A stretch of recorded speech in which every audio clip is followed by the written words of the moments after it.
Σε αυτό το βίντεο θα μιλήσουμε για την ιστραδιόλη. Γεια σας, είμαι ο Βαγγέλης Ακάς, μευτήρας γυναικολόγος και fertility specialist στη Gene Care IVF. Η ιστραδιόλη είναι και αυτή μια στερεοειδική ορμόνη η οποία παράγεται κυρίως στα οθυλάκια των οθικών. Η ιστραδιόλη μετράται αυστηρά κατά τη διάρκεια της ορμονικής διέγερσης των οθικών και μας βοηθάει στο να εξάγουμε πολλά συμπεράσματα, όπως η απαντητικότητα στη διέγερση, η ποιότητα των οαρίων, το ρίσκο της υπερδιέγερσης των οθικών και η στιγμή της ολιψίας.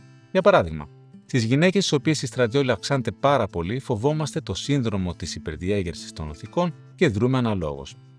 Ακόμα σε γυναίκες στις οποίες δεν αυξάνεται καθόλου, κατανοούμε ότι τα οθυλάκια δεν ανταποκρίνονται στη θεραπεία είτε λόγω κακής ποιότητας αυτών, είτε λόγω λανθασμένης δοσολογίας.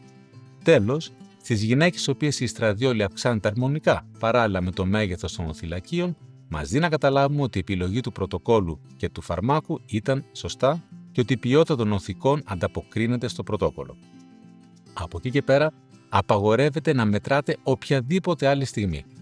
Πολλές μελέτες απέδειξαν ότι η τακτική μέτρηση της ιστραδιόλης στη διάρκεια της προετοιμασίας για εμβριομεταφορά, αλλά ακόμα και την ίδια την ημέρα της εμβριομεταφοράς με σκοπό να αυξηθεί ενδεχομένως η ποσότητα της εισερχόμενης δόσης, δεν αύξησαν ποτέ τα ποσοστά κοίησεων. Πρόσφατη μελέτη στο κορυφαίο περιοδικό Nature απέδειξε ότι η μέτρηση της ιστραδιόλης κατά τη διάρκεια της προετοιμασίας για εμβριομεταφορά βλαστοκύστεων δεν έχει καμία κλινική χρησιμότητα.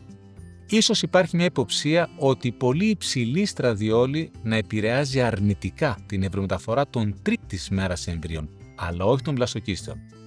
Επιπλέον, όπως γνωρίζετε πολύ καλά πλέον, στα μοντέρνα και σοβαρά κέντρα εξωματικής, η εμβριομεταφορά γίνεται πάντα στο στάδιο της βλαστοκύστης. Έτσι λοιπόν, το να μετρά τη ιστραδιόλη στην προετοιμασία για εμβριομεταφορά δεν έχει απολύτως κανένα νόημα.